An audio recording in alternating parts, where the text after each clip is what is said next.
स्थानीय स्तर पर बदलाव के लिए जिले, राज्य और केंद्र एक साथ मिलकर काम करते हैं तो परिणाम कितने सकारात्मक आते हैं, इसके लिए आकांक्षी जिलों का उदाहरण हमारे सामने है।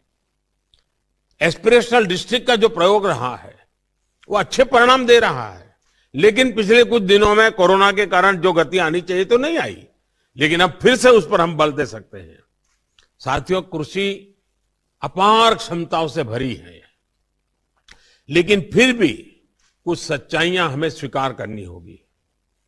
हम कृषि प्रधान देश कहे जाएं, उसके बावजूद भी आज करीब करीब 65-70 हजार करोड़ रुपए का खाद्य तेल हम बाहर से लाते हैं। ये हम बंद कर सकते हैं। हमारे किसानों के खाते में पैसा जा सकता है, ये पैसों का हकदार हमारा किसान है, लेकिन इसके लिए हमारी योजनाएं उस प्रकार से हमें बनानी होगी। हमने पिछले दिनों दालों में प्रयोग किया, उसमें सफलता मिली। अब दालों को बाहर से लाने में खर्चा हमारा काफी कम हुआ है। ऐसी कई चीजें, कई खाद्य चीजें बिना कारण हमारे टेबल पर आज आ जाती है। हमारे देश के किसानों को ऐसी चीजों को उत्पादन में कोई मुश्किल नहीं है, थोड़ा गाइड करने की जरूरत है। और इसलिए ऐसे कई कृषि उत्पाद हैं जो हमारे किसान न सिर्फ देश के लिए पैदा कर सकते हैं बल्कि दुनिया को भी सप्लाई कर सकते हैं।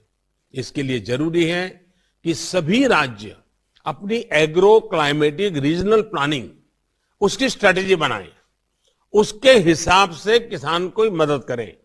साथियों, बीते वर्षों में कृषि से लेकर पशुपालन और मत्स्य पालन तक एक होलिस्टिक अप्रोच अपनाई गई है।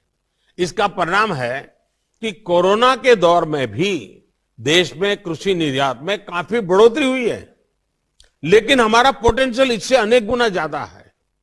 हमारे प्रोडक्ट्स का वेस्टेज कम से कम हो, इसके लिए स्टोरेज और प्रोसेसिंग पर भी ध्यान देने की जरूरत है, और उसमें इन्वेस्टमेंट के लिए हमें जितने भी पोटेंशियल जहां भी है उसको जोड़ना पड़ेगा। हमें जानते हैं कि भारत साउथ ईस्ट एशिया में रॉ फिश एक्सपोर्ट करता है। जब मैंने प्रारंभ में कहा, वहां वो फिश प्रोसेस करके भारी मुनाफे और प्रोसेस प्रोडक्ट के तौर पर बेची जाती है। क्या हम सीधे प्रोसेस फिश प्रोडक्ट को बड़े पैमाने पर एक्सपोर्ट नहीं कर सकते? हमारे सभी कोस्टल स्टेट खुद अपना इनिशिएटिव लेकर के इस पूरे ग्लोबल मार्केट को ऊपर अपना प्रभाव पैदा नहीं कर सकते हैं? ऐसी स्थिति कई और क्षेत्रों, कई और प्रोडक्ट्स के साथ है। हमारे किसानों को जरूरी आर्थिक संसाधन मिले, बेहतर इंफ्रास्ट्रक्चर मिले, आधुनिक टेक्नोलॉजी मिले, इसके लिए रिफॉर्म्स बहुत जरूरी है। साथियों, हाल ही में ऐसे कई रिफॉर्म्स किए गए हैं जो रेगुलेशन को कम करते हैं, सरकार का दखल कम करते हैं। मैंने पिछले दिनों देखा, सरकार के अंदर सामान्य व्यक्ति को कंप्लायंस, हजारों ऐसे कंप्लायंस हैं जिसको हम निकाल सकते हैं।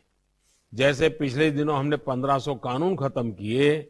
मैं राज्यों से आग्रह करूंगा, आप एक छोटी टीम बिठाइए, बिना कारण, अब जब टेक्नोलॉजी है तो बार बार चीजें मांगने की जरूरत नहीं है लोगों से। ये कंप्लायंस का बर्डन देश के नागरिक के सर पर से हम कम करें, राज्य आगे आए। मैंने भी भारत सरकार में कहा है और हमारे कैबिनेट सेक्रेटरी उसके पीछे लगे हुए हैं, कंप्लायंस की संख्या जितनी कम हो करनी है। ये भी ईज ऑफ लिविंग के लिए बहुत जरूरी है।